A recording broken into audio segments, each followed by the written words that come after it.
வாரத்துக்கு ஒரு முறை பெண்கள் வந்து செவ்வாய் வெள்ளிக்கிழமை குளிக்கலாம். நல்லெண்ணெய் வாங்கிட்டு வந்து ஒரு 4 பூண்டு லைட்டா, சில பேருக்கு வந்து 2 மிளகு சேர்த்துக்கலாம்.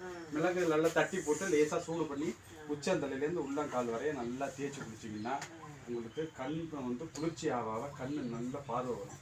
அப்புறம் சில பேருக்கு இளம் வயசுனா கர்ப்பப்பை சம்மந்தப்பட்ட நீர், வெள்ளைப்படல், மஞ்சள் போக்கு இது மாதிரி பிரச்சனை எல்லாம் வராமல் இருக்கும். வாரம் வாரம் என்ன நீங்க வயல்ல வேலை செய்யறீங்க, வீட்டுல இருப்பீங்க, வாரம் எண்ணெய் தேய்ச்சி குளிக்கணும். குளிச்சாதான் உங்களுக்கு கண்ணு குளிர்ச்சியோட மழை நல்லா போகும். சரிங்களா? 2வது கீரை, இந்த பொன்னாங்கண்ணி கரிசால வயல்ல பாத்தீங்கன்னா ஆலக்கீரையே கிடைக்கும், அதெல்லாம் சாப்பிடலாம். கீரை வகையில நிறைய எடுத்துங்க. சரிங்களா? உப்பு புளி காரம் கம்மியா இருக்கும். புளி உப்பு சேர்க்காதீங்க. சரிங்களா? புளியை குறைச்சிட்டு புளி காரம் இதெல்லாம் கொஞ்சம் ஓரளவுக்கு நார்மலா வச்சுங்க. நல்ல கீரை பழம் காய்கறிகளும் சத்தானதை நிறைய சாப்பிடணும். அப்பதான் கண்ணு வந்து நல்ல கூர்மையா இருக்கும் உங்களுக்கு. சரிங்களா? இந்த கண் சம்பந்தப்பட்டவங்க நிறைய பேருக்கு சொல்லுங்க, அங்க உள்ளவங்க நிறைய சொல்லுங்க.